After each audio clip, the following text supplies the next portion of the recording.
લાખ આપની સાથે હું છું વત્સલ। વાત કરીએ વડોદરાની કોંગ્રેસની બેઠકમાં વાઘોડિયાના પૂર્વ ધારાસભ્ય પહોંચ્યા। વાઘોડિયાના પૂર્વ ધારાસભ્ય મધુ શ્રીવાસ્તવ બેઠકમાં પહોંચ્યા। કોંગ્રેસ મને પેટા ચૂંટણીમાં તક આપશે તો ચોક્કસ લડીશ, કોંગ્રેસ ટિકિટ નહીં આપે તો પણ અપક્ષ ચૂંટણી લડીશ। અગાઉ મધુ શ્રીવાસ્તવ કોંગ્રેસનો ખેસ પહેરી ચૂક્યા છે। વડોદરામાં કોંગ્રેસની બેઠક યોજાઈ રહી છે। તો આપને જણાવી દઈએ કે વડોદરામાં કોંગ્રેસની બેઠક યોજાઈ રહી છે, જ્યાં વાઘોડિયાના પૂર્વ ધારાસભ્ય મધુ શ્રીવાસ્તવ પહોંચ્યા। ના, વાઘોડિયા માટે બેઠકની ચર્ચા નહીં થઈ। હું તમને પહેલા કહી ચૂક્યો છું, લડવાનું, જીતવાનું બસ।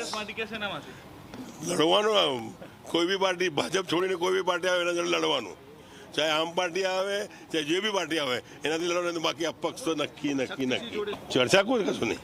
ચર્ચા તો ખાલી ચા પી લીધા ચર્ચા થઈ છે, રાજકીય ચર્ચા નથી થઈ। રાજકીય મારી ચર્ચા નથી, મિત્રતા તરીકે ચર્ચા થઈ છે કે કેમ છો, શું છે, બસ એ વાત છે। કોણ ટિકિટની કઈ જરૂર? ટિકિટ અમારે ગજવામાં છે ભાઈ, સવાલ જ નથી આવતો। મને કઈ ટિકિટ જોઈએ? અપક્ષ ટિકિટ જ છે ને। કેટલીક ચર્ચાઓ અમારી વચ્ચે હોય છે, આપ પણ કરી શકો, લોકશાહી છે, બધા દાવો તો કરી શકે। મેં આપને કહ્યું કે અમારે જે કંઈ કહેવાનું હશે, જરૂર હશે ત્યારે પ્રેસ કોન્ફરન્સ બોલાવીને કહીશું અને આપને કહીશું। એ આપને કહેવાનું હોત તો પ્રેસ કોન્ફરન્સ બોલાવીને કહીશું। હવે સમાચાર